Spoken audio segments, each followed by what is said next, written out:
आज मला इथे बुलढाणा या ठिकाणी सर्वांना बघून एवढं प्राऊड फील होत आहे की आपले बुलढाणेकर पण म्हणजे एवढे अवेअर आहे, त्यांना सुद्धा समजते की आपण इथे येऊन दिल्लीमध्ये जे होत आहे ते ठीक आहे, बट बुलढाण्यामध्ये पण आपण त्यांना सपोर्ट करत आहे हे बघून मला खरंच खूप छान वाटत आहे।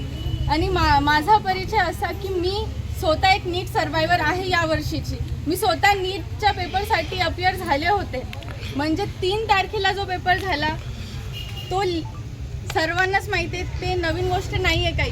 मी तुम्हाला सांगते वर्षभर अभ्यास केल्यानंतर आता जेव्हा टाईम होता रिलॅक्स करायचा, कुठे जायचा, काही करायचं, आपल्या स्वतःचे जे सर्व काही म्हणजे ज्या आवडी असतील, हॉबीज असतील, त्या सर्व परत करायचा जेव्हा टाईम होता तो टाईम आला आणि नंतर समजते की पेपर लीक झाला।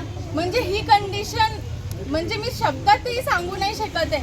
तुम्ही स्वतः इमॅजिन करा, तुम्ही सर्वजण काही ना काही करताय। आज तुम्हाला माहिती आहे की तुम्ही त्या गोष्टीसाठी प्रिपेअर करताय, कुठलाही एक्झाम घ्या, नीट घ्या, UPSCचा काही असो, तुम्हाला माहिती आहे तुम्ही आज तो पेपर दिला, तुम्ही रिलॅक्स झाले, तुम्हाला समजलं की आता आपल्याला टेन्शन फ्री, आता कसलंच आपल्याला टेन्शन नाही आहे। 5 दिवसांनी 10 दिवसांनी तुम्हाला कळते तुम्हाला तो पेपर परत द्यायचा आहे, तर तुम्ही इमॅजिन करा काय कुठल्या लेवलचं फ्रस्ट्रेशन माणसाच्या मनात असेल तर। कारण की मी स्वतः ती फ्रस्ट्रेशन म्हणजेच ते सर्वाईव्ह केलं आहे।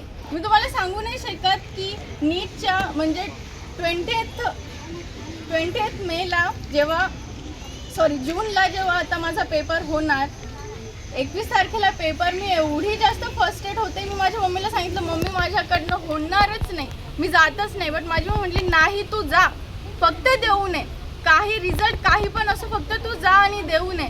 तर तेवढ्या गोष्टीवर मी गेले, बट स्टील माझा पेपर आता रिझल्ट पण आलेला आहे। बट आता म्हणजे मी सांगू नाही शकत की कुठल्या लेवलच्या फ्रस्ट्रेशनवरनं माणूस म्हणजे मी स्वतः गेलेली आहे। तुम्ही कन्सिस्टन्सी लागते माणसाला अभ्यास करायचं म्हटलं की, तुम्ही एक दिवस जरी गॅप आला मध्ये की नाही आता आपण कन्सिस्टंटली अभ्यास करतो, एक दिवस गॅप आला की परत कॉन्सन्ट्रेशन नाही होत माणसाचं आणि आम्ही मस्त एन्जॉय करतोय आमचं एकदम रिलॅक्सेशनचा टाइम। तुम्ही परत म्हणताय की नाही आता पेपर लीक झाला, म्हणजे आमच्या मेंटल हेल्थची काही काळजीच नाही आहे। फक्त आम्ही आता जेनझी म्हणून आम्ही आता समोर आलोय, आम्हाला आता आमच्या मेंटल हेल्थचं कन्सर्न आहे, आम्ही बोलत आहे म्हणून मेंटल हेल्थ आता हे आम्ही प्रायोरिटीवर घेतोय गोष्टी। नाहीतर याच्या आधी मेंटल हेल्थ ही गोष्ट म्हणजे कोणाच्या मनातही नव्हती की मेंटल हेल्थ नावाचा पण इश्यू असतो।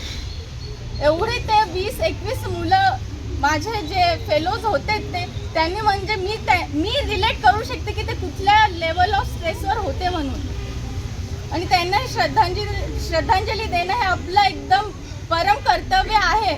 आणि मी खूप प्राऊड फील करते की तुम्ही असं नाही समजते की तुम्ही आले, बट मला असं वाटतं की तुम्ही सर्वजण माझ्यासाठी आलेत म्हणून। Thank you very much.